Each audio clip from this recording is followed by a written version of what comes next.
Shalom, selamat malam Bapak Ibu, sahabat KPH dikasihi Tuhan. Selamat bergabung kembali dalam komsel besar kita yang ke-167. Mari kita mau siapkan hati kita dengan hening sejenak di hadapannya.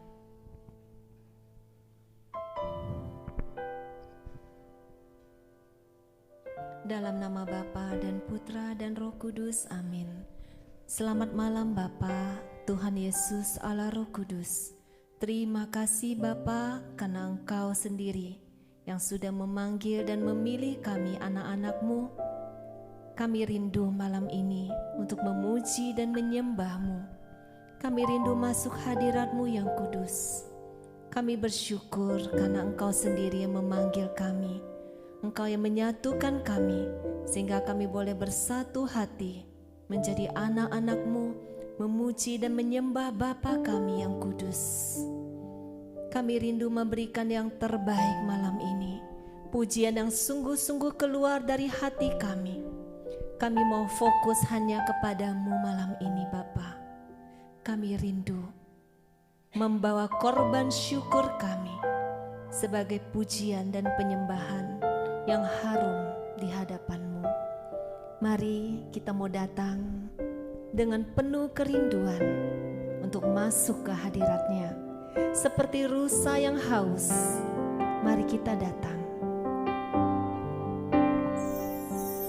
Seperti rusa yang haus, rindu aliran sungai-Mu.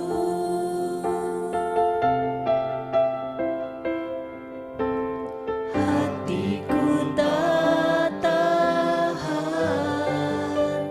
menunggu-Mu.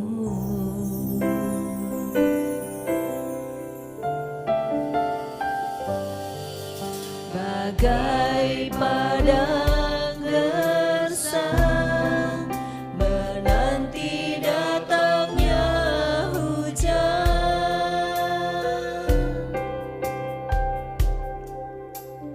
Begitupun jiwaku, Tuhan, katakan hanya Engkau Tuhan. Hanya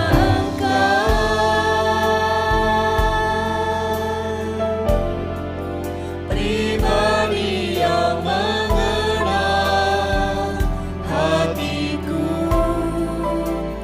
tiada yang tersembunyi bagi-Mu. Seluruh isi hatiku Kau tahu, dan bawaku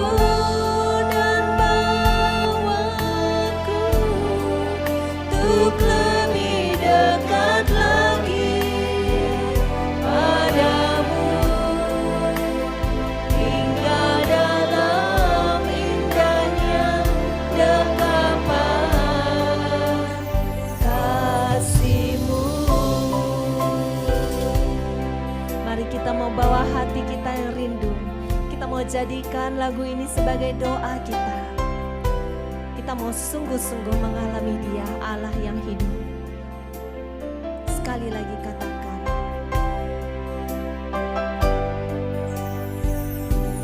seperti rusa yang haus, rindu aliran sungai-Mu.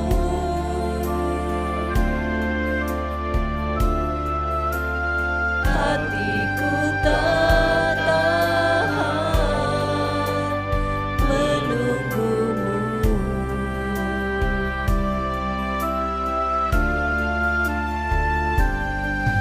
Bagai padang gersang menanti datangnya hujan.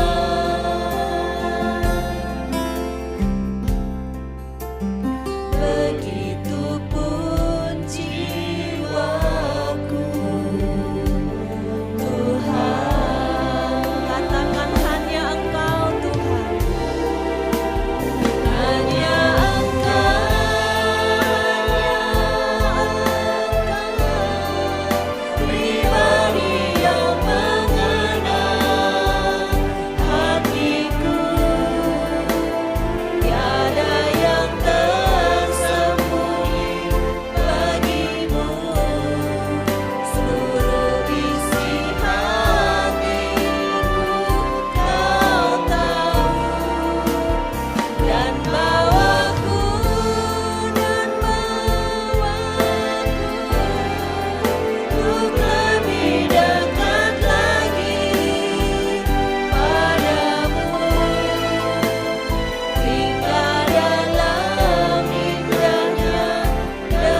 itu kerinduan kami Bapa. Kami rindu terus tinggal di dalam dekapan kasih Bapa. Kami rindu tetap tinggal seperti seorang anak yang boleh tinggal tenang di dalam dekapan Bapanya. Kami bersyukur karena Engkau Bapa yang memelihara hidup kami. Engkau Bapa yang berjanji tidak pernah meninggalkan kami. Apapun persoalan yang kami alami saat ini, satu hal yang kami mau taruh di hati kami, indah semua yang Engkau izinkan terjadi. Semuanya indah Tuhan. Walaupun saat ini kami belum bisa melihat di mana indahnya, tapi kami percaya ada Bapa di atas segala kuasa. Bapa yang pegang kendali hidup kami, yang paling mengasihi kami. Dia yang pegang kendali, dan semua yang Dia izinkan terjadi adalah untuk kebaikan kami. Mari kita mau nyatakan dengan penuh iman, apapun yang kita alami saat ini, kita mau percaya Tuhan pegang kendali.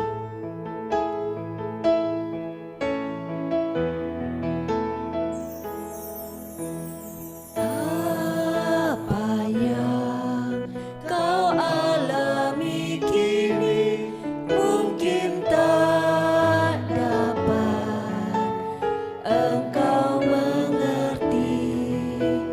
Cobaan yang engkau alami tak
sedang merenda suatu karya yang agung mulia, yaitu dirimu.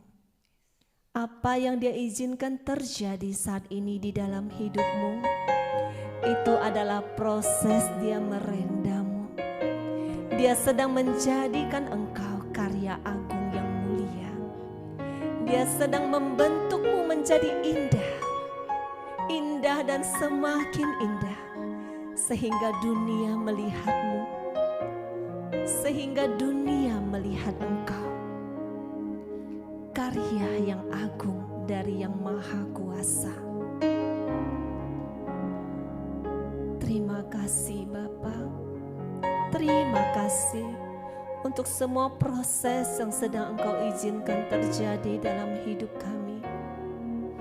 Kami mau percaya bahwa Engkau sedang merenda kami menjadi karya yang indah. Mari kita mau masuk lebih dalam lagi.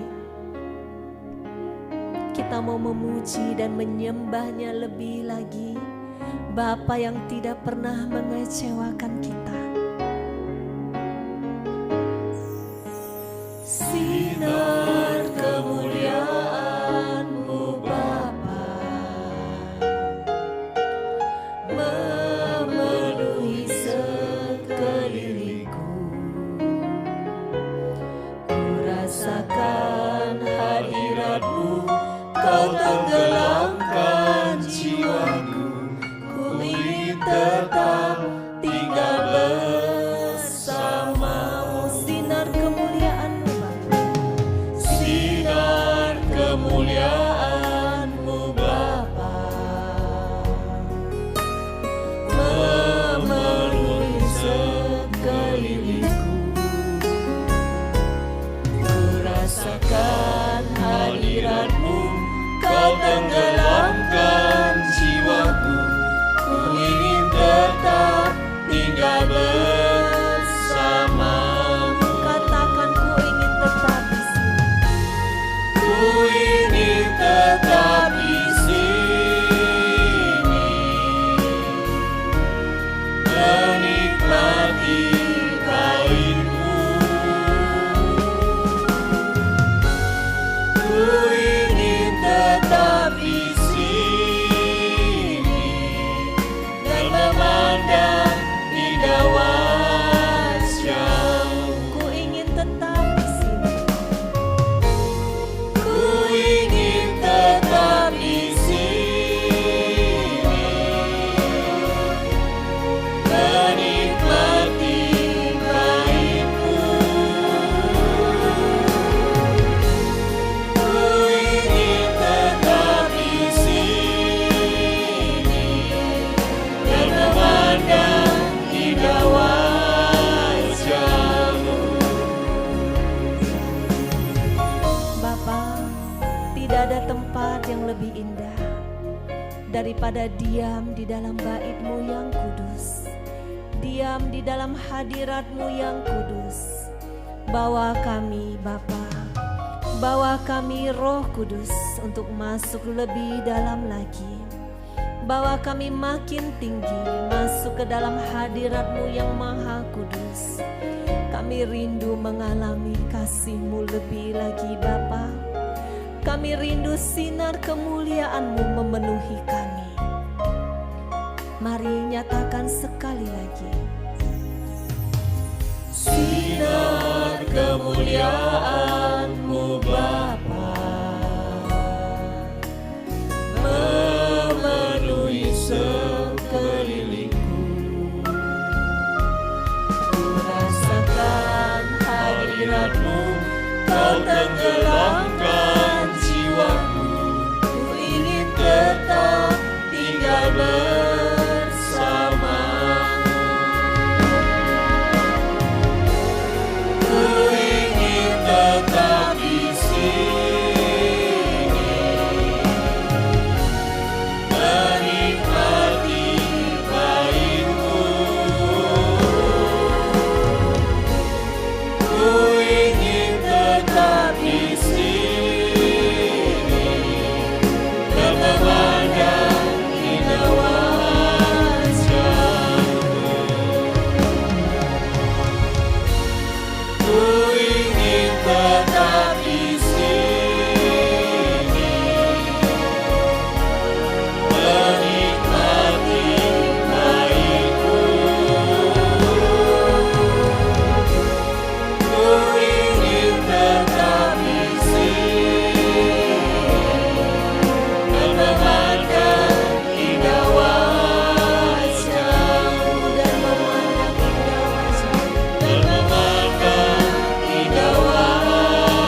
memandang indahnya wajah Bapakku, memandang indahnya kasih Bapakku, bawa kami makin dalam. Allah Roh Kudus, penuhi setiap kami. Kami rindu hanya Roh-Mu Tuhan yang memenuhi setiap kami saat ini. Mari kita mau masuk untuk lebih lagi memuji dan menyembah Dia.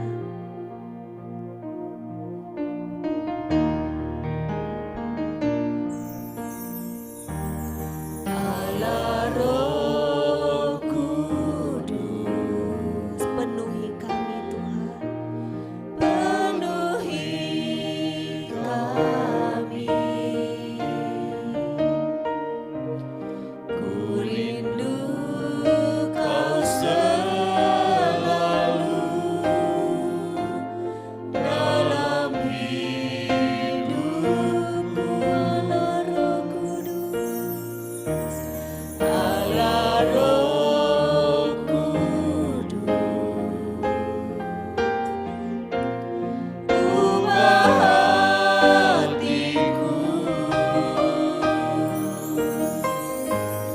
jadikanku jamalah ku rindu hadirat-Mu.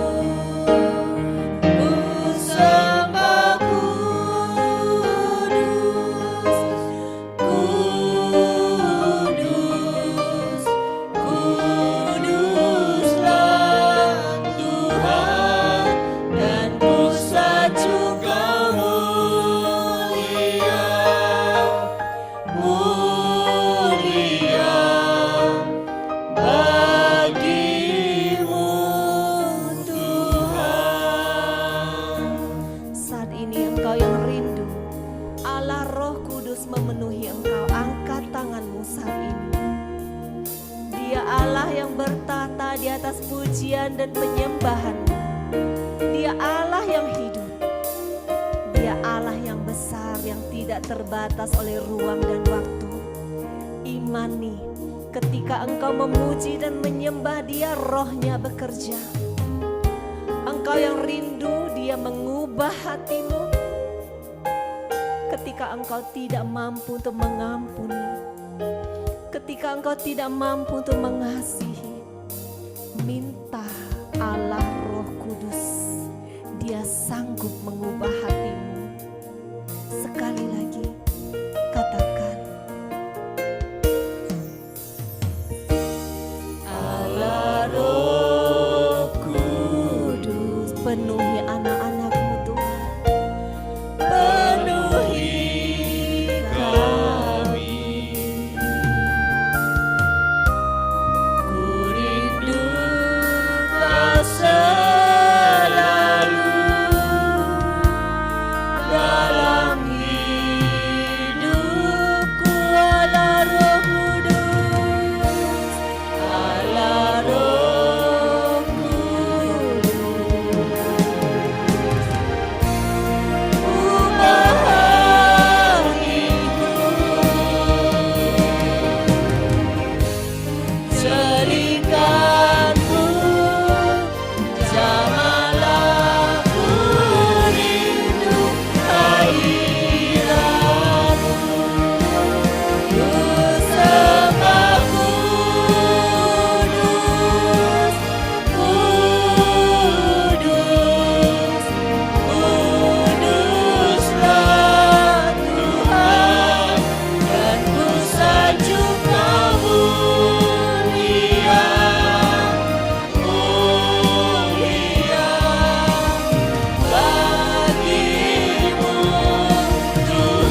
melingkupi kami Tuhan.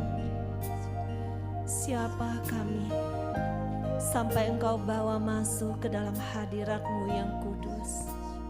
Engkau yang menguduskan kami, Engkau yang mentahirkan kami, Engkau yang melayakkan kami dengan darah anak-Mu sendiri. Terima kasih Bapa, terima kasih. Kami mau tetap di sini. Kami mau tetap di hadirat-Mu yang kudus ini. Ajar kami lebih lagi mengenal-Mu Bapa. Ajar kami memahami kekudusan-Mu lebih lagi. Pakai kami hamba-Mu, Paulus Villa. Kami tidak mampu Bapa. Tanpa Roh-Mu, tanpa Roh-Mu kami tidak mampu. Sucikan, kuduskan, dan tahirkan kami. Layakkan kami Bapa untuk menjadi bejana-Mu yang kudus malam ini. Sehingga apa yang keluar dari mulut kami hanya berasal dari Roh Kudus. Bekerjalah ya Roh Kudus, kami siap untuk Engkau pimpin. Amin. Dalam nama Bapa dan Putra dan Roh Kudus. Amin.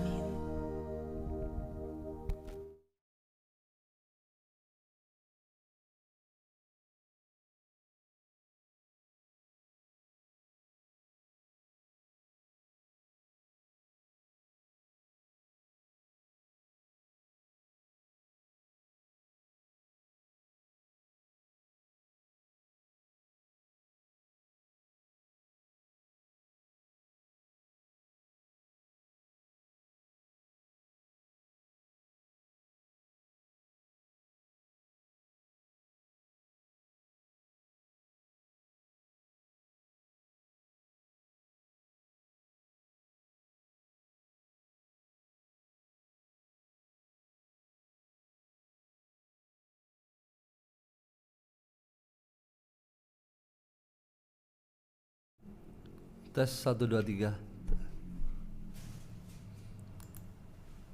Suara saya jelas? Jelas? Oke.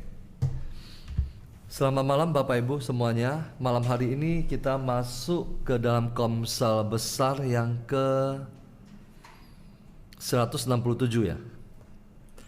Tema kita malam hari ini adalah kenapa Daniel dan ketiga temannya diberi karunia yang luar biasa.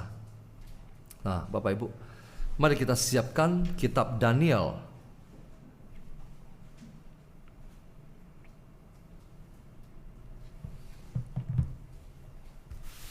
Kitab Daniel.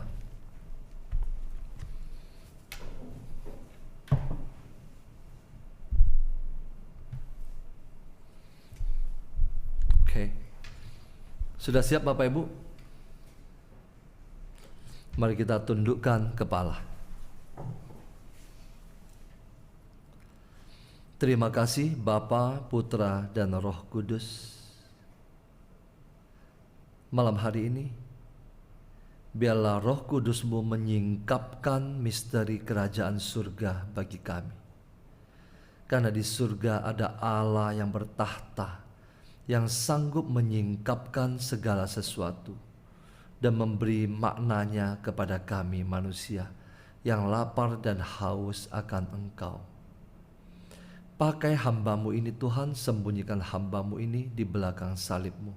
Berfirmanlah Tuhan, kami siap mendengarkan. Amin. Bapak Ibu, seperti yang pernah saya sampaikan, minggu lalu kita berbicara tentang kita meminta Tuhan untuk membuka mata kita, untuk melihat apa? Melihat jalan Tuhan, rancangan Tuhan, untuk melihat dunia yang sesungguhnya, secara khusus dunia rohani yang sesungguhnya.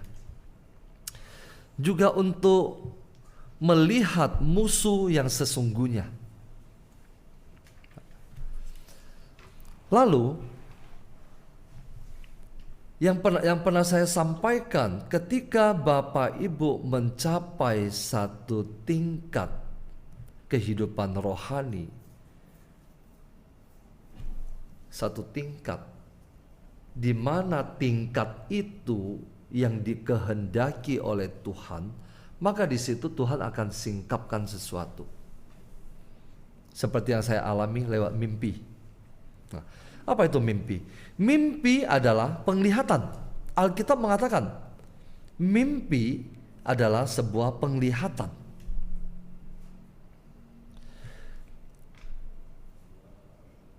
Kenapa saya mengajak Bapak Ibu untuk merenungkan dari kitab Daniel? Lagi-lagi ini kembali kepada mimpi. Nah, kalau saya berbicara tentang mimpi, sebuah pewahyuan pribadi. Kenapa saya sebut pribadi? Karena pewahyuan umum ada di Alkitab. Pewahyuan yang Anda dan saya dapat entah lewat vision, lewat mimpi atau penglihatan langsung, itu adalah sebuah pewahyuan pribadi. Pewahyuan pribadi tidak wajib dipercaya oleh semua orang. Tidak wajib. Tidak wajib. Nah, tetapi ini adalah, saya melihat ini adalah sesuatu yang baik ketika Tuhan menyatakan di dalam mimpi, baca seluruh kitab Daniel. Nah, di mimpi itu begini. Seperti ada sebuah kerumunan Musa bersama dengan bangsa Israel dalam sebuah perayaan hukum, di dalam sebuah perayaan menurut hukum Taurat. Lalu di situ Tuhan mengatakan kepada Musa beserta kawanannya bangsa Israel, baca seluruh kitab Daniel. Dan di mimpi itu saya ada di antara itu, dan saya karena merasa kurang jelas kitab apa, saya membalikkan badan begini. Kitab apa ya? Saya membalikkan badan. Dan saya melihat tertulis dengan sangat jelas, seluruh kitab Daniel. D-nya bahkan huruf besar. Kitab Daniel. Nah, sekarang saya mau mengajak kita untuk merenungkan kitab Daniel. Saya berusaha untuk menyelesaikan 2 bab kalau dapat. Oke, kita mulai. Pada tahun yang ketiga pemerintahan Yoyakim, Raja Yehuda, kita sama-sama tahu kerajaan Israel terpecah menjadi 2. Kerajaan Israel Raya terpecah menjadi 2, bagian atas disebut sebagai kerajaan Israel, di bagian bawah disebut sebagai kerajaan Yehuda. Tetapi entah Yehuda maupun kerajaan Israel, kedua-duanya disebut sebagai bangsa Israel. Nah, ini berbicara tentang pada tahun ketiga pemerintahan Yoyakim, Raja Yehuda, datanglah Nebukadnezar. Siapa itu Nebukadnezar? Raja Babel. Raja Babel dari kerajaan Babilonia. Artinya apa? Dia adalah musuh Israel. Ke Yerusalem lalu mengepung kota itu. Tuhan menyerahkan Yoyakim, Raja Yehuda itu, dan sebagian dari perkakas-perkakas di rumah Allah ke dalam tangannya, ke dalam tangan Raja Nebukadnezar. Di sini mau dikatakan, segala sesuatu yang terjadi ini atas dasar kehendak Tuhan. Tuhan memakai bangsa lain untuk menghancurkan Yerusalem. Kenapa? Karena mereka jatuh ke dalam dosa, menyembah berhala.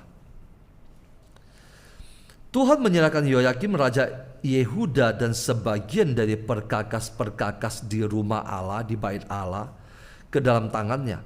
Semuanya itu dibawanya ke tanah Siner, ke dalam rumah dewanya. Dewa siapa? Dewa Raja Babel, Nebukadnezar.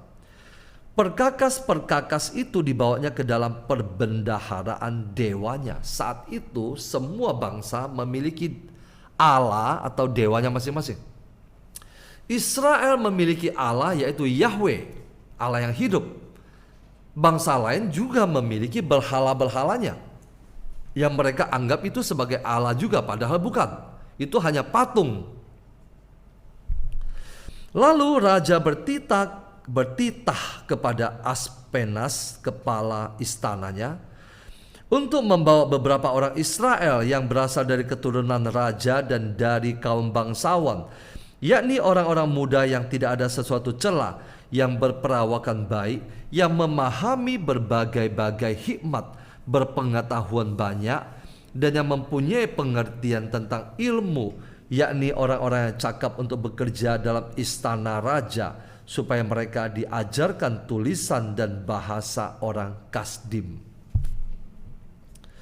Dan raja menetapkan bagi mereka jatah setiap hari dari santapan raja dan dari anggur yang biasa diminum raja. Mereka harus dididik selama 3 tahun, dan sesudah itu mereka harus bekerja pada raja. Jadi orang-orang Israel diangkut ke pembuangan. Ini yang dikenal sebagai pembuangan ke Babel.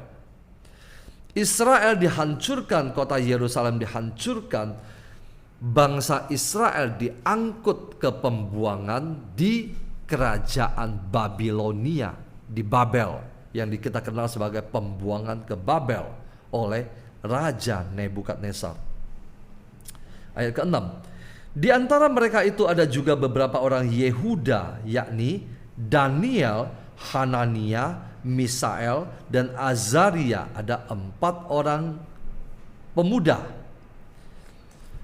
Pemimpin pegawai istana itu memberi nama lain kepada mereka. Memberi nama lain artinya memberi nama sesuai dengan bahasa orang Kasdim. Daniel dinamainya Berzazal, Hanania dinamainya Sadrak, Misael dinamainya Mesak, dan Azaria dinamainya Abednego, yang kita kenal sebagai teman-teman Daniel. Sadrak, Mesak, dan Abednego, ketiga orang ini yang nanti diceritakan dilempar ke dalam perapian yang menyala-nyala. Itu adalah teman-teman Daniel yang diangkut ke pembuangan ke Babel. Daniel berketetapan untuk tidak menajiskan dirinya dengan santapan raja dan dengan anggur yang biasa diminum raja. Dimintanyalah kepada pemimpin pegawai istana itu supaya ia tak usah menajiskan dirinya. Mereka diberi jatah makan santapan raja dan minum anggur yang diminum raja. Artinya apa? Mereka diperlakukan oleh raja dengan sangat amat mewah. Tetapi mereka tidak mau menajiskan diri dengan makanan raja itu. Kenapa? Karena biasanya santapan raja dan anggur yang diminum raja itu sebelumnya dipersembahkan kepada berhala, kepada dewa-dewa bangsa Babel. Jadi bagi Daniel itu adalah najis. Ayat 9. Nah, karena mereka menolak sesuatu yang najis, maka Allah mengaruniakan kepada Daniel kasih dan sayang dari pemimpin pegawai istana itu. Tetapi berkatalah pemimpin pegawai istana itu kepada Daniel, "Aku takut kalau tuanku raja yang telah menetapkan makanan dan minumanku berpendapat bahwa kamu kelihatan kurang sehat daripada orang-orang muda lain yang sebaya dengan kamu, sehingga karena kamu aku dianggap bersalah oleh raja." Kemudian berkatalah Daniel kepada penjenang yang telah diangkat oleh pemimpin pegawai istana untuk mengawasi Daniel, Hanania, Misael, dan Azaria. Daniel berkata demikian, "Oke, adakanlah percobaan dengan hamba-hambamu ini selama 10 hari. Dan biarlah kami diberikan sayur untuk dimakan dan air untuk diminum." Nah, mereka hanya meminta makanan apa? Sayur dan air putih untuk diminum, yang kita kenal sebagai cara berpuasa ala Daniel.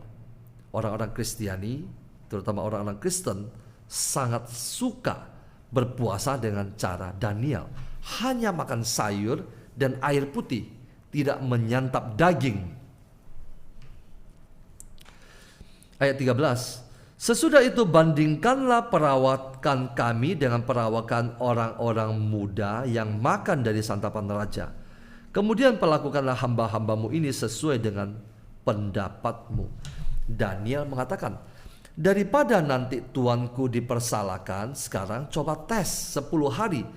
Apakah kami menjadi kurus kering hanya dengan sayur dan air putih? Ayat 15.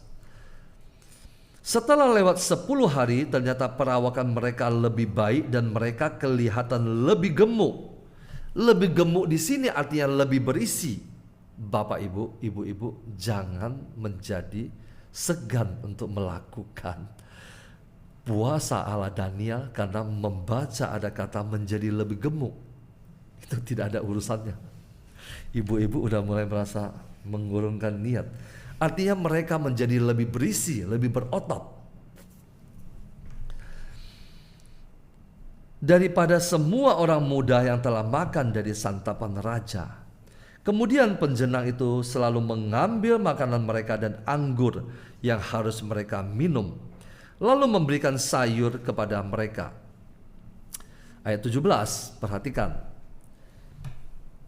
Kepada keempat orang muda itu, karena mereka menolak segala sesuatu yang mewah, Allah memberikan pengetahuan dan kepandaian tentang berbagai-bagai tulisan dan hikmat. Sedang Daniel diberi sesuatu yang khusus. Daniel juga mempunyai pengertian tentang berbagai-bagai penglihatan dan mimpi. Kenapa mereka dikaruniai hikmat, penglihatan dan mimpi? Karena penolakan mereka terhadap sesuatu yang menajiskan. Catat dulu poin ini.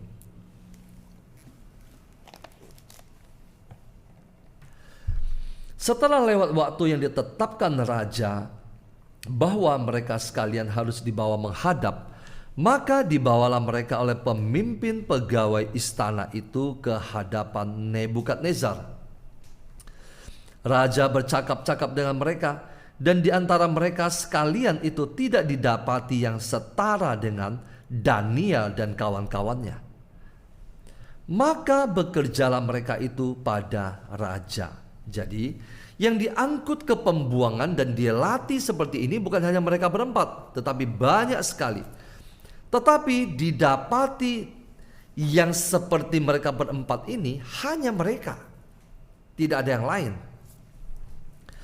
Dalam tiap-tiap hal, ayat ke-20, yang memerlukan kebijaksanaan dan memerlukan dan pengertian yang ditanyakan raja kepada mereka, didapatinya bahwa mereka 10 kali lebih cerdas daripada semua orang berilmu dan semua ahli jambi di seluruh kerajaan Babel.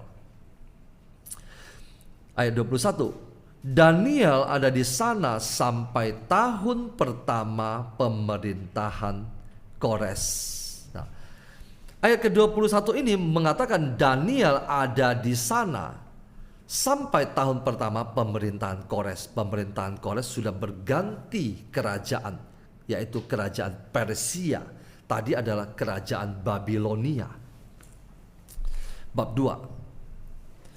Pada tahun yang kedua pemerintahan Nebukadnezar, bermimpilah Nebukadnezar. Bapak Ibu masih ikutin saya? Coba angkat tangan. Belum ngantuk? Oke, thank you. Yang belum nyalain kamera silakan di on cam, biar saya tahu Anda sedang tidur atau tidak. Pada tahun yang kedua pemerintahan Nebukadnezar, bermimpilah Nebukadnezar. Karena itu hatinya gelisah dan ia tidak dapat tidur. Lalu raja menyuruh memanggil orang-orang berilmu, ahli jampi, ahli sihir, dan para kasdim untuk menerangkan kepadanya tentang mimpinya itu. Maka datanglah mereka berdiri di hadapan raja. Kata raja kepada mereka, "Aku bermimpi dan hatiku gelisah karena ingin mengetahui mimpi itu." Lalu berkatalah para kasdim itu kepada raja dalam bahasa Aram, "Ya raja, kekallah hidupmu. Ceritakanlah kepada hamba-hambamu mimpi itu, maka kami akan memberitahukan maknanya." Tetapi raja menjawab para kasdim itu, "Aku telah mengambil keputusan, yakni jika kamu tidak memberitahukan kepadaku mimpi itu dengan maknanya, maka kamu akan dipenggal-penggal dan rumah-rumahmu akan dirobohkan menjadi timbunan puing. Apa artinya? Raja memanggil mereka untuk memberitahukan kepada raja mimpi raja dan maknanya. Di mana-mana orang memberitahukan mimpi, baru ahli nujum dan orang pintar itu memberitahukan maknanya. Betul? Seperti saya bermimpi dan saya ceritakan kepada kalian apa maknanya, dan kalian memberitahukan kepada saya. Tapi Raja Nebukadnezar lain. Dia memanggil semua orang, sekarang katakanlah kepada saya mimpi saya dan maknanya. Kalau saya menyuruh Anda memberitahukan kepada saya arti mimpi saya dan maknanya, pertanyaan kalian pasti, kalau gitu ceritakan dulu dong mimpi Anda. Betul? Betul? Nebukadnezar tidak. Dia menyuruh mereka beritahukan mimpi itu dan maknanya. Kalau tidak, kamu akan dipenggal-penggal. Dipenggal bukan sekali, dipenggal berkali-kali, dipenggal-penggal. Ayat ke-6. Tetapi jika kamu dapat memberitahukan mimpi itu dengan maknanya, maka kamu akan menerima hadiah, pemberian-pemberian dan kehormatan yang besar daripadaku. Oleh sebab itu, beritahukanlah kepadaku mimpi itu dengan maknanya. Nah, mereka menjawab pula, silakan tuanku raja menceritakan mimpi itu kepada hamba-hambamu ini, maka kami akan memberitahukan maknanya. Ini yang lazim terjadi, betul? Yang seharusnya. Jawab raja, aku tahu benar-benar bahwa kamu mencoba mengulur-ngulur waktu karena kamu melihat bahwa aku telah mengambil keputusan, yakni jika kamu tidak dapat memberitahukan kepadaku mimpi itu, maka kamu kena hukuman. Ayat 10.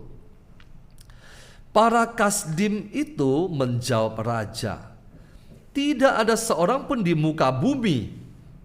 Perhatikan, tidak ada seorang pun, artinya tidak ada seorang manusia pun di muka bumi yang dapat memberitahukan apa yang diminta tuanku raja. Dan tidak pernah seorang raja bagaimanapun agungnya dan besar kuasanya telah meminta hal demikian dari seorang berilmu atau seorang ahli jampi atau seorang kasdim.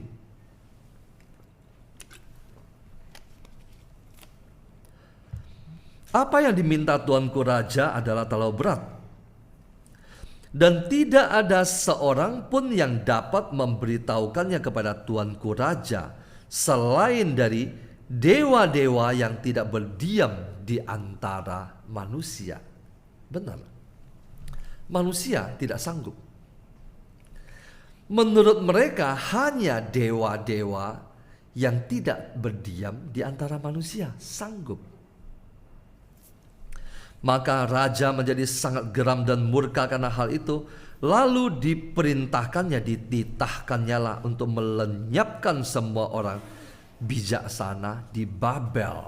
Persoalan besar. Ketika titah itu dikeluarkan supaya orang-orang bijaksana dibunuh, maka Daniel dan teman-temannya pun terancam akan dibunuhnya. Kenapa? Karena mereka termasuk dalam kelompok orang-orang bijaksana. Artinya apa? Mereka sekarang menghadapi persoalan akan dibunuh. Lalu berkatalah Daniel dengan cerdik dan bijaksana kepada Ariok, pemimpin pengawal raja yang telah pergi untuk membunuh orang-orang bijaksana di Babel itu.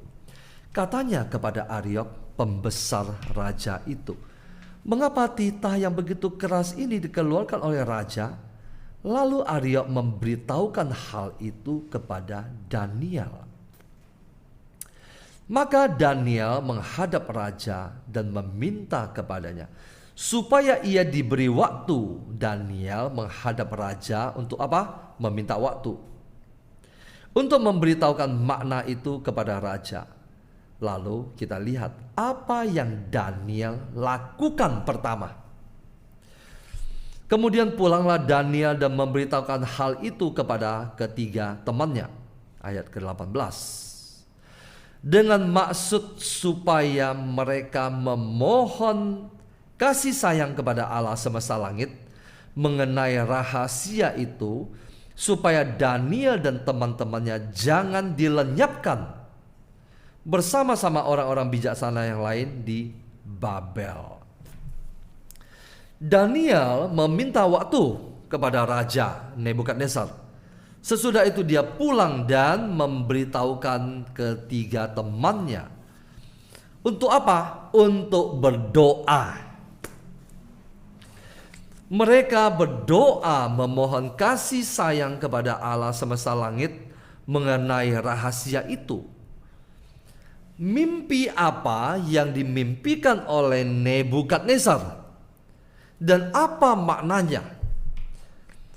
Mereka berdoa memohon kasih sayang kepada Allah semesta langit mengenai rahasia itu. Ayat 19 kita baca bersama-sama. 3, 2, 1. Maka rahasia itu disingkapkan kepada Daniel dalam suatu penglihatan malam.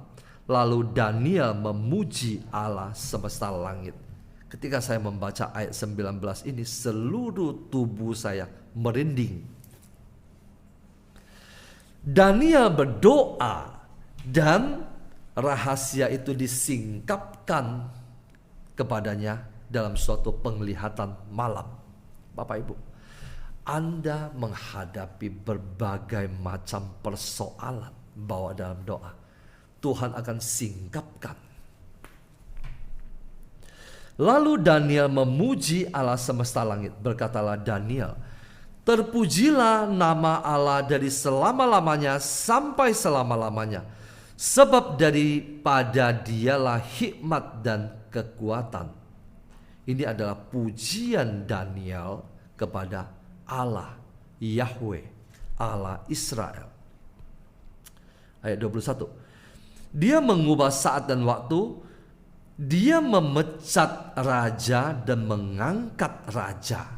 Semua ada dalam kuasanya. Dia sanggup menghancurkan Israel, mencopot raja Israel, dan dia sanggup memakai tangan Raja Nebukadnezar, seorang yang menyembah bukan Allah Israel, untuk melakukan pekerjaan Tuhan, untuk menghancurkan Israel dan untuk mengangkut mereka ke pembuangan, untuk menghukum mereka. Kenapa? Bangsa Israel berdosa melawan Allah. Dia yang mengubah saat dan waktu. Tuhan sanggup mengubah saat dan waktu. Dia dapat membuat matahari berhenti. Kalau Bapak Ibu baca, Dia memberi hikmat kepada orang bijaksana, masih di ayat ke-21, dan pengetahuan kepada orang yang berpengertian, ayat 22. Dialah yang menyingkapkan hal-hal yang tidak terduga dan yang tersembunyi disingkapkan oleh Allah. Dia tahu apa yang ada di dalam gelap. Bapak Ibu, Anda tidak tahu apa yang ada di dalam gelap. Allah tahu. Dan terang ada padanya. Ya Allah nenek moyangku, kupuji dan kumuliakan Engkau sebab Engkau mengaruniakan kepadaku hikmat dan kekuatan. Nah, Daniel tahu semua itu dikaruniakan kepada dia, bukan dari dia sendiri. Dikaruniakan. Kepadaku hikmat dan kekuatan, dan telah memberitahukan kepadaku sekarang apa yang kami mohon kepadamu. Engkau telah memberitahukan kepada kami hal yang dipersoalkan raja. Nah, sekarang Daniel sudah mengetahui mimpi raja beserta maknanya. Artinya apa? Dia tidak akan dibunuh. Dia tidak akan dibunuh lagi. Sebab itu pergilah Daniel kepada Ariok yang telah ditugaskan raja untuk melenyapkan orang-orang bijaksana di Babel.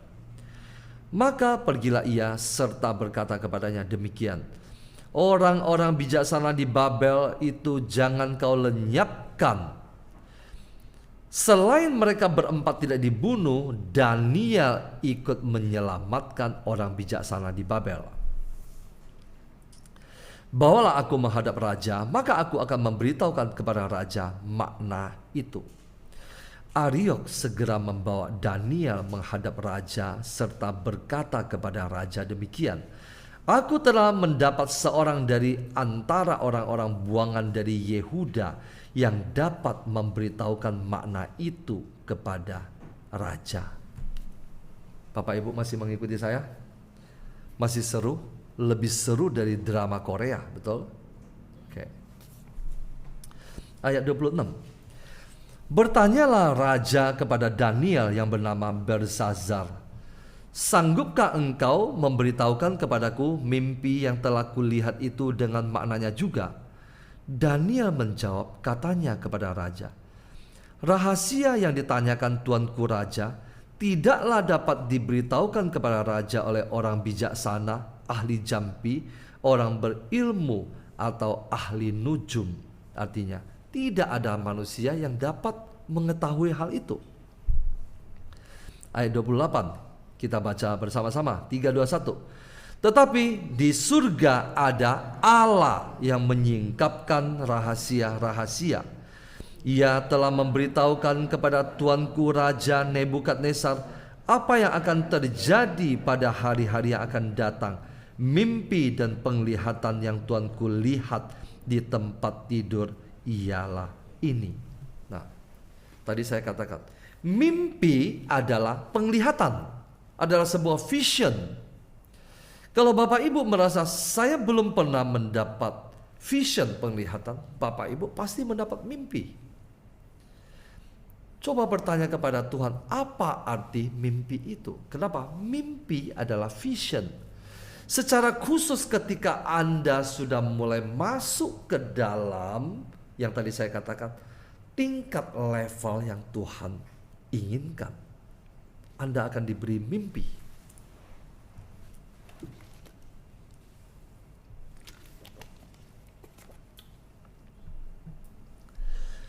Allah memberikan mimpi penglihatan kepada Raja Nebukadnezar. Untuk apa? Sebetulnya Allah ingin menyingkapkan sesuatu, memberikan peringatan kepada Raja Nebukadnezar. Tetapi tidak semua orang yang diberi mimpi dan penglihatan itu mau mengikuti mimpi dan penglihatan itu. Belum tentu. Bahkan ketika Daniel menyingkapkan makna mimpi itu. Nah, ayat 29 mulai. Makna dari mimpi itu, mimpi beserta maknanya, Daniel mulai menguraikannya. Sedang tuanku ada di tempat tidur, ya tuanku raja, timbul pada tuanku pikiran-pikiran tentang apa yang akan terjadi di kemudian hari. Dan dia itu Allah yang menyingkapkan rahasia-rahasia telah memberitahukan kepada tuanku apa yang akan terjadi. Nah, sebetulnya Allah memberitahukan sesuatu kepada Raja Nebukadnezar. Adapun aku kepadaku, kata Daniel, telah disingkapkan rahasia itu, bukan karena hikmat yang mungkin ada padaku melebihi hikmat semua orang yang hidup, tetapi supaya maknanya diberitahukan kepada tuanku raja, dan supaya tuanku mengenal pikiran-pikiran tuanku. Banyak orang tidak mengenal pikirannya sendiri.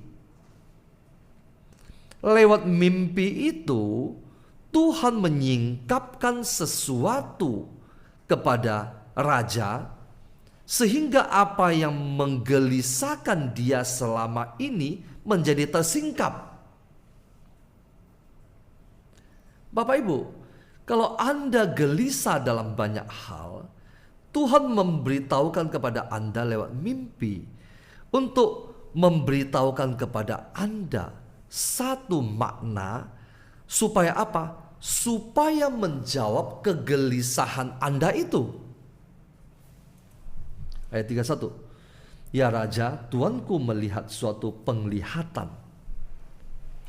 yakni sebuah patung yang amat besar. Nah, mimpi ini tidak diberitahukan kepada Daniel. Kenapa Daniel tahu? Karena Allah menyingkapkan rahasia kepada Daniel ketika Daniel berdoa di malam itu.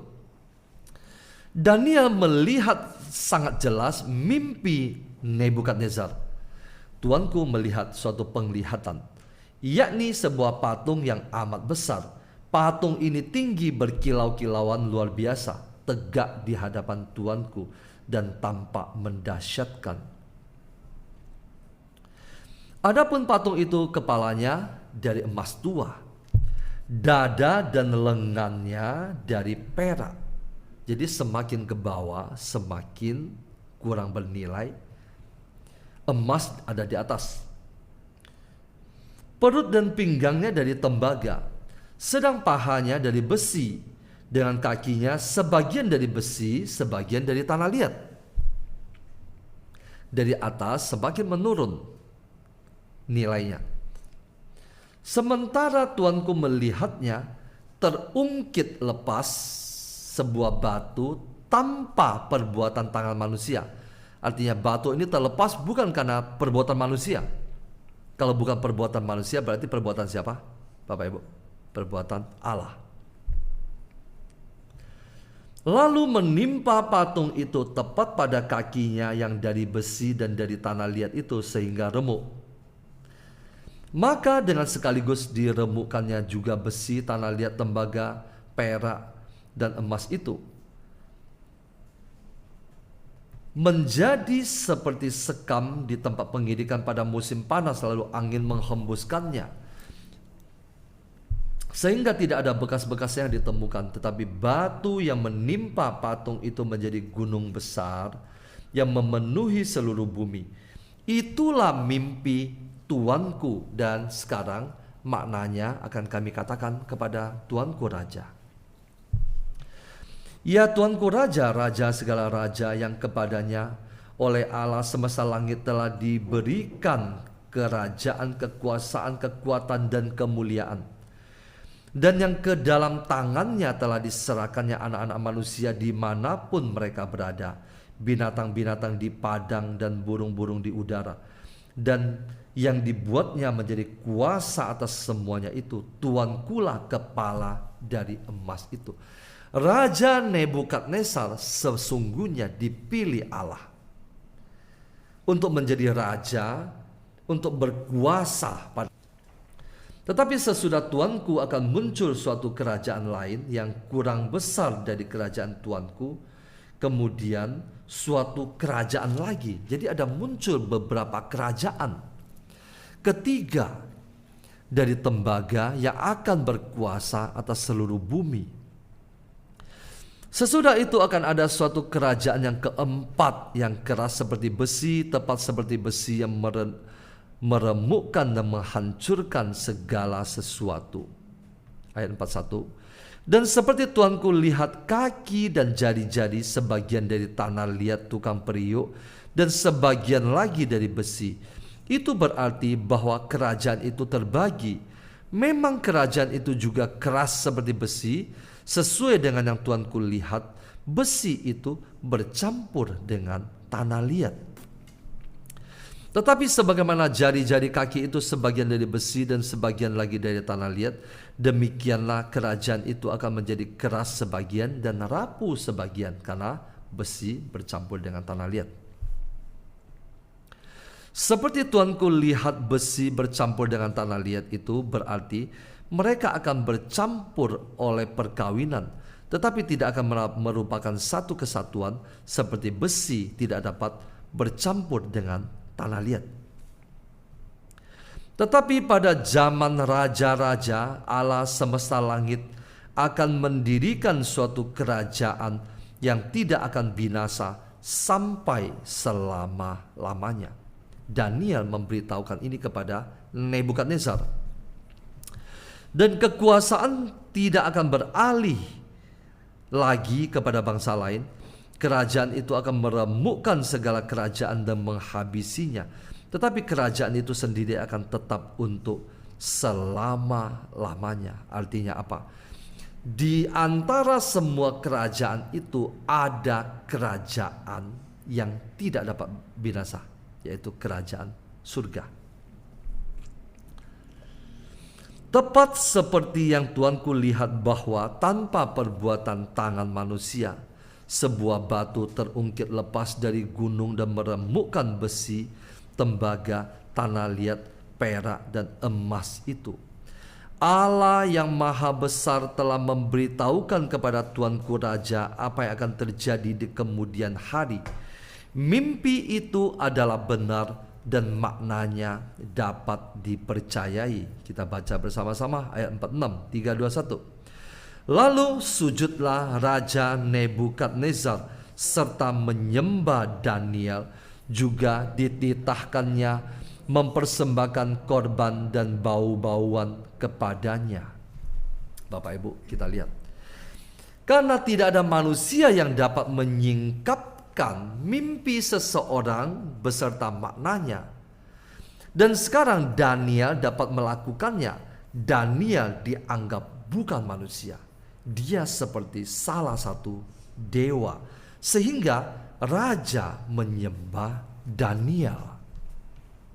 Ayat 47. Berkatalah raja kepada Daniel, sesungguhnya Allahmu itu. Kenapa Allahmu? Karena Nebukadnezar tidak menyembah Allah itu. Itu adalah Allah Daniel. Allahmu itu adalah Allah yang mengatasi segala Allah dan yang berkuasa atas segala raja dan menyingkapkan rahasia-rahasia, sehingga engkau dapat menyingkapkan rahasia itu. Lalu raja memuliakan Daniel, dianugerahinyalah dengan banyak pemberian yang besar, dan dibuatnya dia menjadi penguasa atas seluruh wilayah Babel. Dan kepada semua orang bijaksana di Babel, dan menjadi kepala semua orang bijaksana di Babel. Atas permintaan Daniel, raja menyerahkan pemerintahan wilayah Babel itu kepada Sadrak, Mesak, dan Abednego, yaitu ketiga temannya. Sedang Daniel sendiri tinggal di istana raja. Bapak Ibu, hari ini saya menyelesaikan 2 bab dari kitab Daniel. Nah, tema kita malam hari ini, kenapa Daniel dan teman-temannya diberi karunia yang begitu luar biasa dari Allah? Anda dan saya bisa melihat karunia itu, hikmat pengetahuan, kebijaksanaan, menafsirkan mimpi dan sebagainya tidak diberitahukan, tidak diberikan oleh Allah kepada mereka tiba-tiba. Tetapi penolakan mereka terhadap tawaran dunia membuat mereka dianugerahi sesuatu yang ilahi. Bapak Ibu, banyak di antara Anda dan saya tidak sanggup menolak tawaran dunia. Ketika Anda ingin naik pangkat, Anda diminta menemani bos Anda ke diskotik, bar, minum, menikmati santapan bersama dengan bos Anda. Supaya apa? Supaya Anda dikasihi bos Anda naik pangkat, Anda naik jabatan. Ketika Anda sudah menerima itu dari manusia, Anda tidak dapat menerimanya lagi dari Allah. Ketika Anda menerima tawaran manusia, perempuan, harta, uang, gaji yang besar, tetapi yang tidak didapat dari sesuatu yang halal, Anda sesungguhnya menolak pemberian Allah. Tetapi ketika Anda menolak segala kenajisan itu, dan Anda tetap memilih kudus di hadapan Allah, hidup tak bercacat celah, menolak semua tawaran dunia, maka Allah menyediakan karunia yang Anda butuhkan. Bapak Ibu, kalau Anda mau diberi karunia tentang berbagai-bagai tulisan dan hikmat, pengertian, kebijaksanaan, berbagai-bagai penglihatan dan mimpi, Anda harus menolak semua tawaran dunia ini. Terima kasih, Tuhan Yesus memberkati.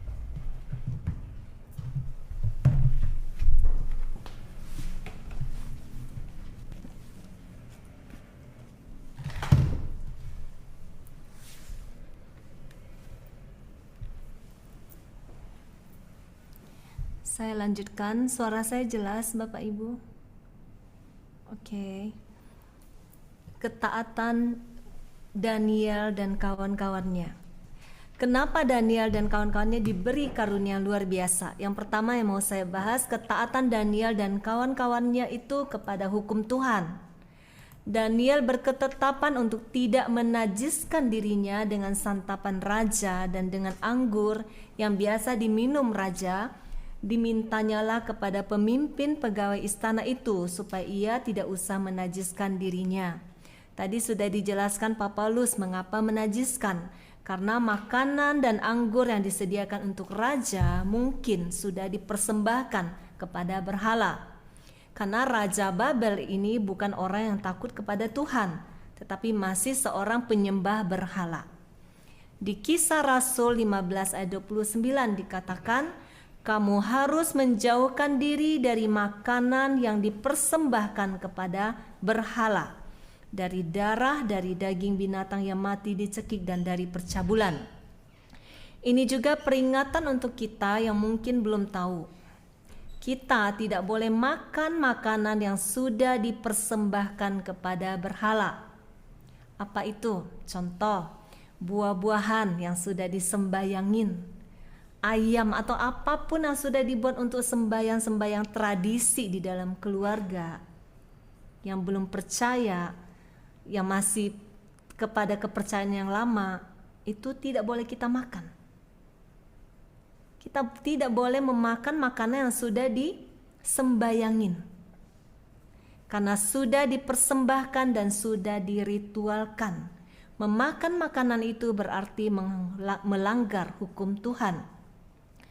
Daniel juga menghindari anggur raja, karena minum anggur itu mempengaruhi kesadaran pikiran, karena pengaruhnya yang memabukkan.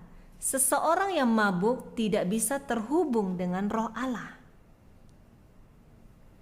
Selain itu, menolak hidangan Raja Babel dan memilih mengkonsumsi makanan yang mereka inginkan, sayur-sayuran dan air, menjadi cara bagi Daniel dan teman-temannya untuk memisahkan diri dari otoritas raja, sehingga mereka bisa tunduk kepada otoritas Allah.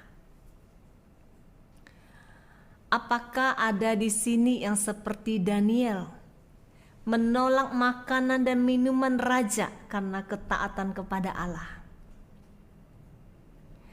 Ujian ketaatan tidak selalu lewat persoalan, tidak selalu lewat masalah, bencana, tetapi bisa juga lewat sesuatu yang kelihatannya berkat. Apa sih cuma soal makanan loh? Bukan dosa besar, bukan membunuh, bukan mencuri. Cuma segelas wine, cuma bir, kan cuma entertain, cuma merokok kok sebatang. Ketaatan kepada Allah akan selalu diuji.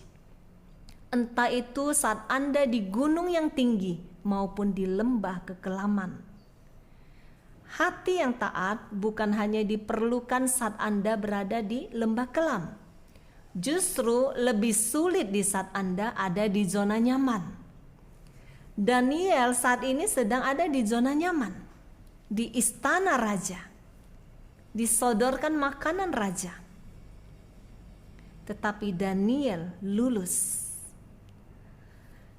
Tidak mudah menolak hidangan istimewa dari meja raja jika bukan orang-orang yang kuat rohnya.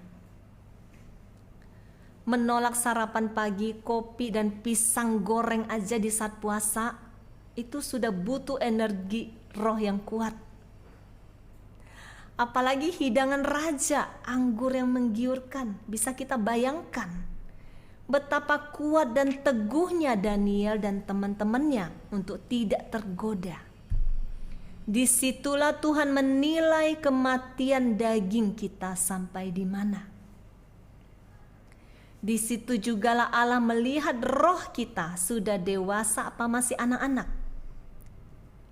Karunia-karunia Allah, karunia-karunia ilahi itu membutuhkan kapasitas roh yang kuat. Manusia daging tidak bisa menerima karunia ilahi. Seseorang yang dewasa rohnya baru bisa dipercayakan karunia-karunia yang besar untuk tugas-tugas yang besar.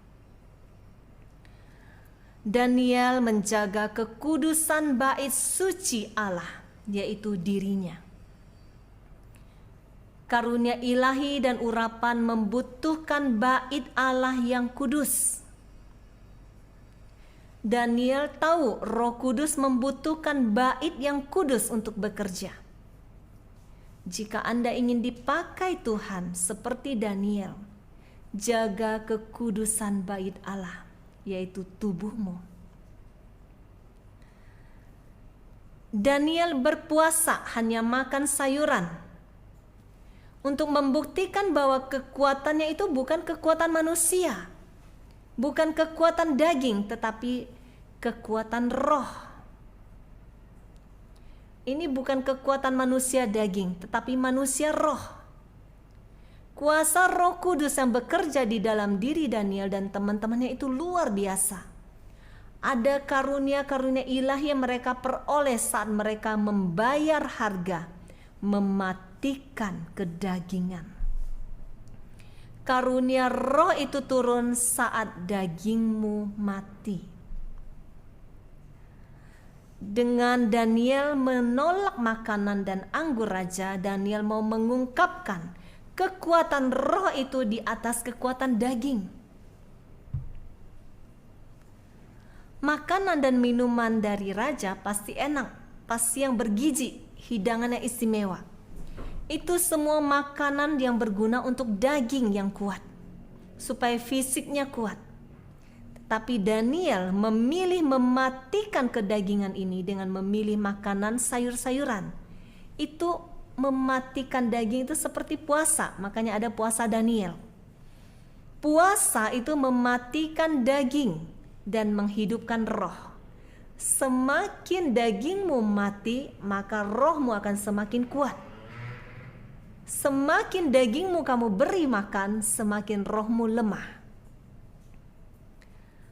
Hikmat Allah berasal dari roh yang kuat, bukan tubuh daging yang kuat.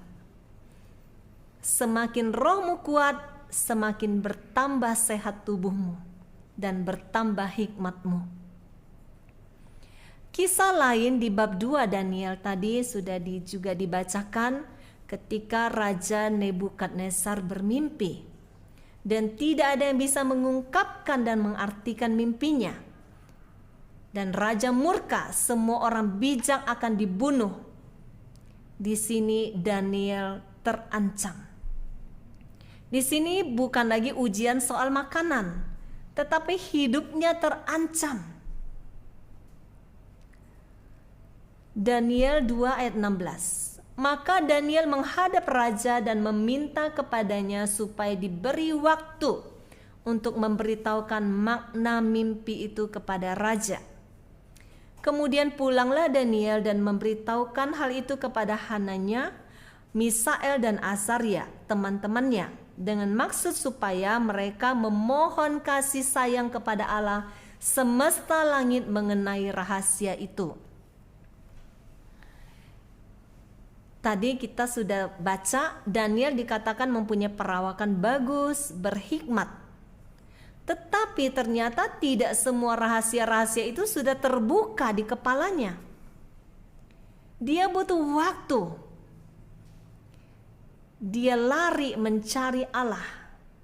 Waktu yang ada Daniel pakai untuk lari kepada Allah, dia tahu dari Allah lah sumber segala hikmat. Ketika kita menghadapi persoalan, kepada siapa kita lari? Kepada dukun, kepada orang pintar? Tetapi Daniel lari kepada Allah. Dia tahu ada Allah yang di surga yang menyingkapkan segala rahasia. Di sini kita bisa melihat Daniel sama seperti kita awalnya. Hikmat datang saat hati takut akan Allah ada pada Daniel. Dia bukan dari awalnya sudah penuh dengan hikmat. Segala sesuatu sudah dia bisa lihat, bisa dia artikan. Tidak. Dia butuh waktu untuk bersekutu dengan Allah. Jadi sumber hikmat Daniel itu dari mana? Dimulai dari hati yang takut akan Allah. Amsal 1 ayat 7 berkata, takut akan Tuhan adalah permulaan pengetahuan. Tetapi orang bodoh menghina hikmat dan didikan. Daniel tidak tahu sama sekali apa mimpi raja dan arti mimpi itu. Tetapi Daniel percaya di surga ada Allah yang menyingkapkan rahasia-rahasia. Daniel mencari Allah yang mengetahui segala-galanya. Mimpi itu tidak ada seorang pun yang tahu. Dan akhirnya Daniel, karena dia juga termasuk dalam golongan orang bijak dan penuh hikmat, Daniel terancam. Di dalam hidup kita, kadang apa yang kelihatannya berkat, jabatan, kedudukan, bisa juga ternyata membawa bencana. Ini yang terjadi sama Daniel. Tetapi hatinya teguh. Mau di gunung, mau di lembah, Daniel mempunyai iman yang teguh. Ketaatan Daniel itu teguh. Dalam Yesaya 26 ayat 3 berkata, yang hatinya teguh kau jagai sejahtera, sebab kepadamulah ia percaya. Daniel mempunyai keteguhan hati ini. Orang-orang yang menetapkan hati untuk tetap setia kepada Allah itu tidak tergoyahkan. Musuh tidak punya pintu untuk masuk melalui orang-orang seperti ini. Tidak ada musuh lebih besar yang bisa menghancurkan dirimu selama Anda tidak buka celah. Musuh terbesarmu adalah kedaginganmu sendiri. Jadi yang kita takutkan sebenarnya bukan iblis, bukan setan. Yang paling berbahaya adalah celah yang kita buka. Kedagingan. Jadi seseorang berhasil menjadi pemenang sampai akhir bukan tergantung besar kecilnya musuh yang dia hadapi. Bukan tergantung persoalan yang dia hadapi besar kecilnya, bukan. Tetapi seberapa besar cinta dan ketaatannya kepada Tuhan. Sebaliknya orang-orang yang tidak punya keputusan untuk tetap setia kepada Allah dan taat kepada firman, orang-orang inilah yang akan menjadi sasaran musuh. Karena orang-orang ini akan selalu memberikan ruang, memberikan toleransi, celah untuk musuh bisa masuk. Melalui pikiran, musuh akan masuk membisikkan keraguan, ketakutan, intimidasi, negosiasi, sehingga firman bukan menjadi standar hidup. Dan akhirnya disitulah dosa masuk. Tidak bisa bersikap tegas kepada area abu-abu. Terang dan gelap tidak mungkin bisa bersatu. Area abu-abu itu adalah kegelapan. Hari ini mungkin Anda melihat abu-abu, bukan hitam kok. Besok lusa Anda sudah tidak sadar, Anda sudah dibawa ke area hitam. Terang dan gelap itu ada garis yang tegas. Yang memisahkan keduanya itu adalah firman. Di luar firman, Anda sudah masuk ke area abu-abu. Sebentar lagi Anda akan masuk ke area gelap. Kita balik ke Daniel. Posisi Daniel sama seperti kita saat menghadapi masalah. Daniel bukan langsung berhikmat dan tahu jawabannya. Langsung diberi penglihatan oleh Allah, bukan. Tetapi Daniel tahu kepada siapa dia harus berlari dan berharap. Kisah Daniel ini kita belajar bahwa hikmat Allah melebihi segala hikmat dan pengetahuan manusia. Ketika kita lari mencari Allah, kita akan mendapatkan hikmat ilahi, pengetahuan-pengetahuan yang Allah singkapkan. Mungkin saat ini kita mengalami persoalan, pergumulan, tetapi Allah yang tahu segala rahasia, Dia akan menyingkapkannya bagi kita ketika kita lari seperti Daniel, lari kepada Allah. Mari kita belajar dari Daniel, ketaatannya, kekudusannya, keteguhan hatinya, untuk menjadi bejana yang kudus dari Allah, sehingga kita menerima karunia-karunia ilahi dan kuasa Allah dinyatakan di dalam hidup kita. Kita memenangkan setiap persoalan hidup kita.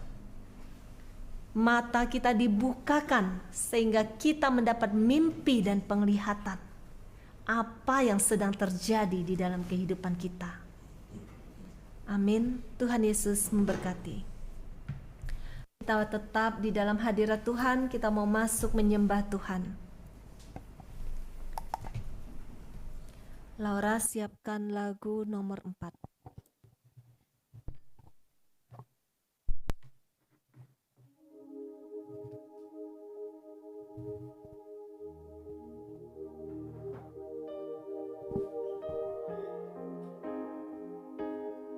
Allah Roh Kudus, penuhi setiap kami.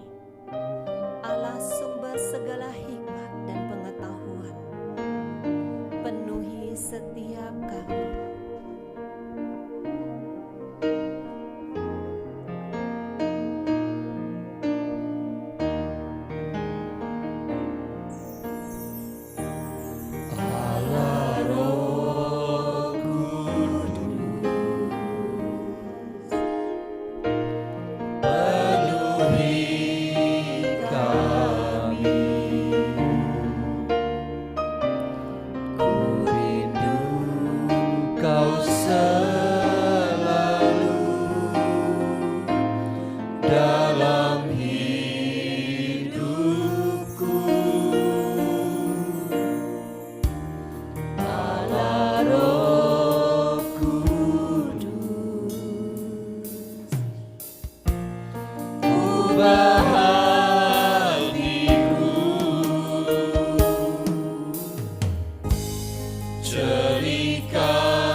sembah Dia. Katakan Dia Allah yang mulia, Dia Allah yang besar, Dia Allah yang kudus. Ora barahala ya lamase, ora barahala ya lamase, ora barahala ya lamase, ya barahala ya lamase, Ora baraka satana takiti ira baraka santana tata barahala ya lamase, barahala ya lamase, kiara barahala. ora baraka La santana barahana ya la marahana ya la ira baraka santana tata ora baraka tata osi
Malam ini Tuhan mau berbicara kepada banyak di antara kita.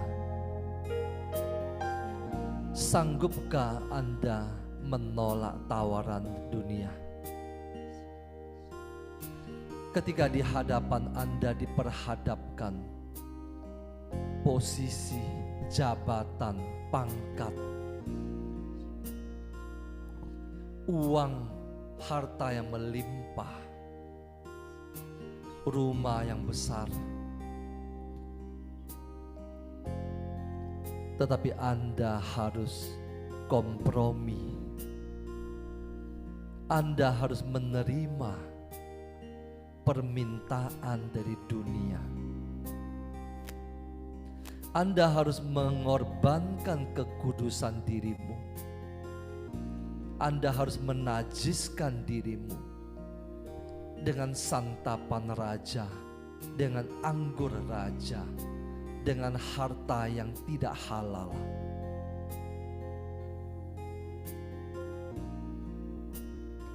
Beranikah Anda katakan tidak kepada tawaran dunia?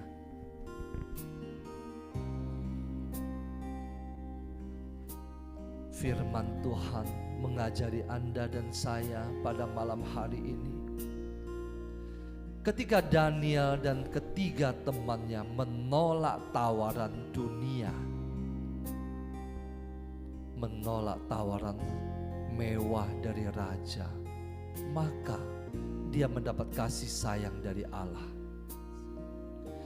Maka Allah mengaruniakan kepada mereka karunia yang berlimpah-limpah. Maka Allah yang mengaruniakan kepada mereka jabatan dan posisi yang dari Allah. Kenapa engkau takut menolak tawaran dunia? Apa yang menggelisahkan hatimu? Mengapa engkau tidak percaya?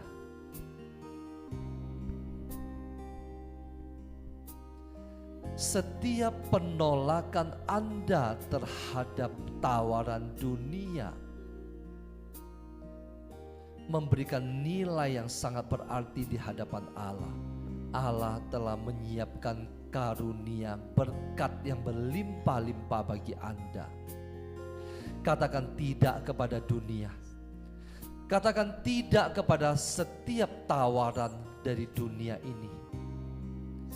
Anda dan saya tidak dapat menjadi sama seperti dunia. Kenapa? Karena Anda dan saya telah dipilih. Terima kasih Tuhan. Terima kasih Tuhan. Kami semua berani berkata tidak kepada tawaran dunia. Katakan tidak. Katakan tidak kepada tawaran dunia ini. Katakan di hadapan Allah. Tuhan, saya mau katakan tidak kepada tawaran dunia. Saya mau hidup dalam kekudusan. Saya mau mencintai Engkau dengan segenap kekuatanku, dengan segenap akal budiku, dengan tubuh, jiwa, dan rohku. Dunia tidak dapat merebut aku dari tangan-Mu Tuhan, karena aku adalah milik-Mu. Tawaran dunia ini hanya sifatnya sementara, tetapi kami merindukan kehidupan kekal. Kami merindukan kerajaan yang tak berkesudahan.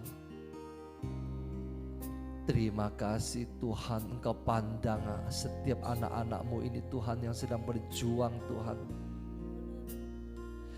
yang sedang berjuang untuk melihat lebih jelas lagi persoalan yang mereka hadapi, yang sedang berjuang untuk keluar dari ancaman yang mengancam hidup mereka, yang sedang berjuang untuk terbebaskan dari semua belenggu yang membelenggu hidup mereka, yang membuat hidup mereka tidak ada damai sejahtera. Tuhan, berikan mimpi kepada anak-anak-Mu pada malam hari ini.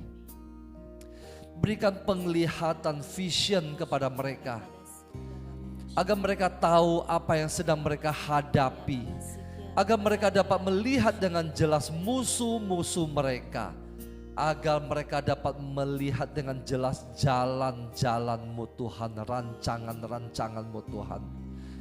Karuniakan mimpi kepada anak-anak-Mu seperti Engkau berikan kepada Daniel dan teman-temannya.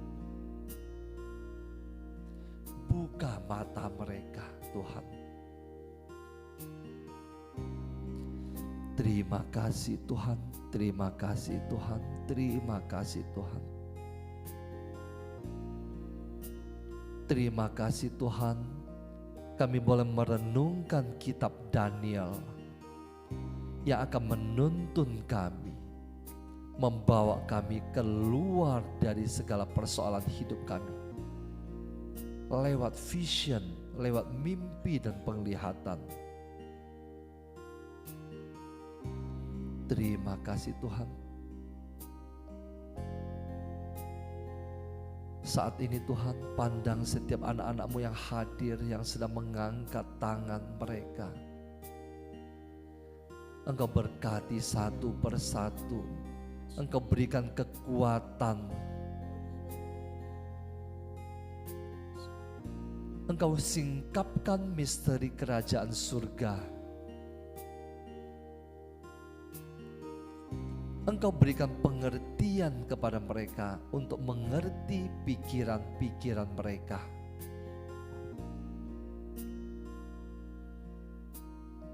Pada malam hari ini juga Tuhan, kami mau serahkan seluruh hidup kami, tubuh, jiwa, dan roh kami. Kami mau hidup kudus dan tak bercacat, tak bercela di hadapan-Mu. Kami serahkan hidup kami ke dalam tangan-Mu Tuhan. Kami serahkan seluruh keluarga kami, orang-orang yang kami cintai, orang tua kami, anak-anak kami, dimanapun mereka berada Tuhan. Saat ini Tuhan, kuasa Roh Kudus menjamah mereka, menjamah mereka Tuhan. Jikalau saat ini mereka berada di tempat yang tidak sepantasnya, Engkau bawa mereka pulang Tuhan. Engkau bawa mereka pulang Tuhan, jamah mereka Tuhan dengan darah suci-Mu. Buka hati mereka, buka pikiran mereka untuk melihat kebenaran. Mereka yang belum mengenal Engkau Tuhan, Biarlah Engkau curahkan rahmat-Mu ke dalam hati mereka, agar mereka akan mencari Engkau dan akan menemukan Engkau, satu-satunya Allah yang hidup. Bagi anak-anak-Mu Tuhan yang sedang berjuang di dalam pekerjaan, karya, dan usaha mereka Tuhan, Engkau buka jalan Tuhan. Engkau buka jalan Tuhan. Engkau berikan vision. Engkau berikan mimpi apa yang harus mereka lakukan. Apa yang harus mereka lakukan Tuhan. Engkau singkapkan Tuhan. Engkau buka jalan apa yang mereka harus lakukan. Engkau berkati kami semua Tuhan dengan berkat-berkat-Mu yang Engkau curahkan lewat pekerjaan kami. Segala awan-awan gelap yang menutupi berkat usaha kami, kami perintahkan terangkat saat ini di dalam nama Yesus Kristus.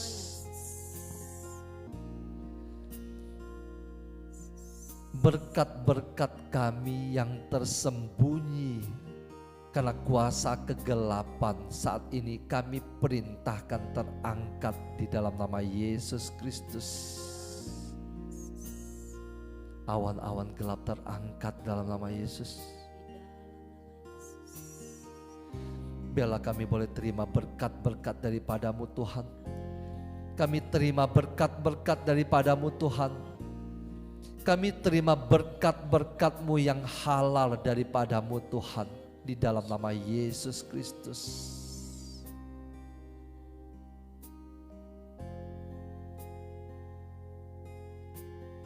Pada malam hari ini Tuhan, secara khusus aku mau berdoa buat mereka yang telah mensupport pelayanan kami. Nama-nama mereka Tuhan, Engkau tahu Tuhan. Mereka yang telah memberikan support, baik lewat doa, lewat tenaga, dan secara khusus mereka yang telah memberkati kami dan komunitas ini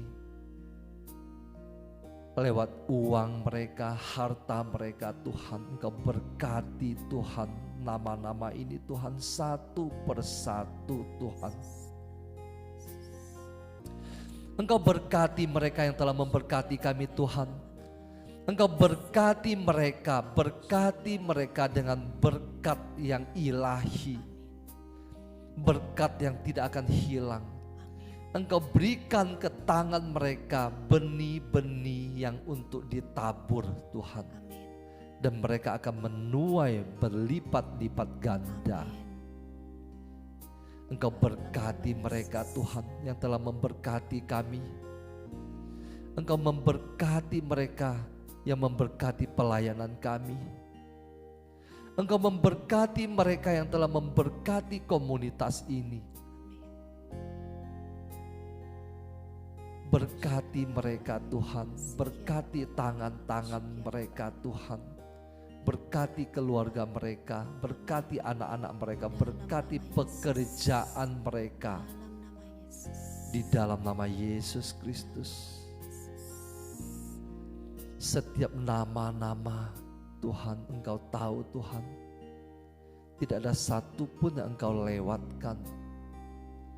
Mereka yang mempunyai hati untuk memberikan persembahan kasih, juga persembahan misi Tuhan, Engkau kembalikan berlipat-lipat ganda Tuhan.